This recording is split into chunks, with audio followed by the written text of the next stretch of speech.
At dahil nag-million views ang ating last video mga bes, 1,000 views lang pala mga bes, sorry.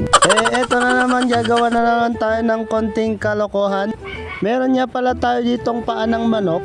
At paminta lang ang nilagay natin dyan mga bes. So ihalo-halo lang natin. At tayo nagpipiling-piling, magaling magluto na naman ngayon mga bes. Nag-crave kasi ako ng adobong paa ng manok. So ayan, magluluto tayo ngayon. Pero yung adobo natin gusto kong iprito muna bago ko lutuin. So ayan na nga, i-coat lang natin siya sa harina na may magic sarap.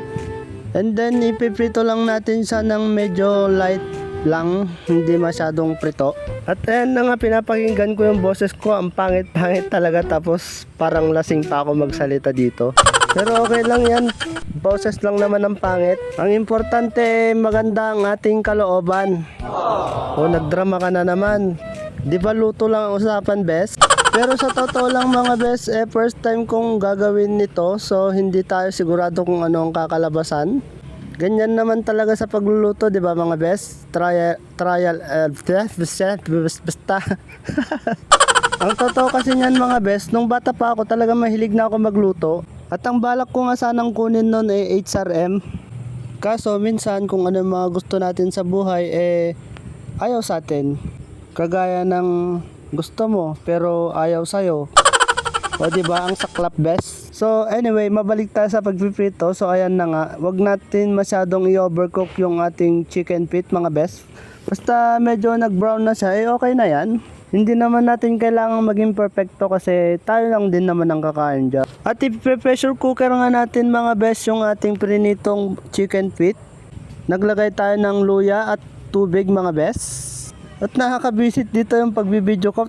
Bali-baliktad yung camera ko. Kaya kayo na lang bahalang mag-adjust mga bes. Naglagay din pala tayo ng konting Knorr seasoning at toyo mga bes ng jowa mong basta. At para bumango ang ating adobo mga bes, nilagyan ko na din ng star anise. At i-pressure cook natin yan ng about mga 30 minutes lang siguro. At dahil sa kaka-cellphone natin mga bes, nasunog yung ating niluluto. O ayan, cellphone pa more. Pero dahil feeling magaling tayo mga bes, gagawan natin ng paraan yan. Maggigisa lang tayo ng bawang mga bes. Antayin natin mag golden black. Golden brown lang pala, sorry.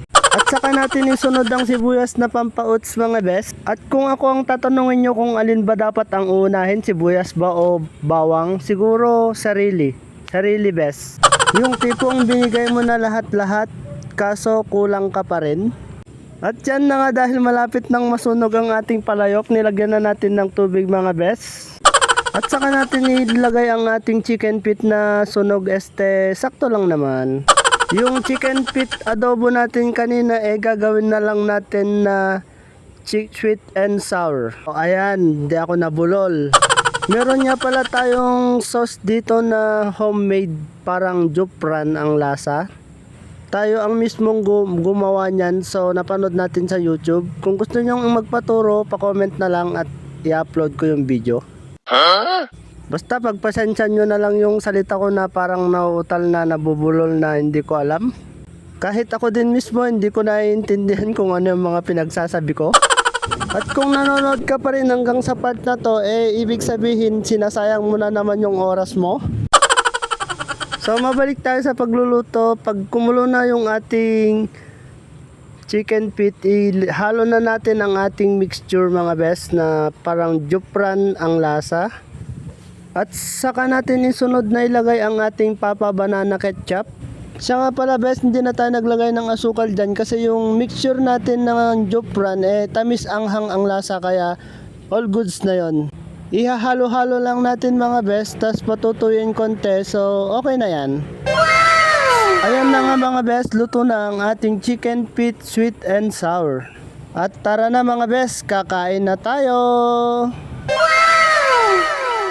Kitang-kita nyo naman bes, habang sinasandok ko yung ating chicken feet, hindi siya na-overcook, pero sobrang lambot niyan mga bes. So umanganta yun, karuba! So bye-bye na mga bes, salamat sa panonood! I love you all! Bye-bye!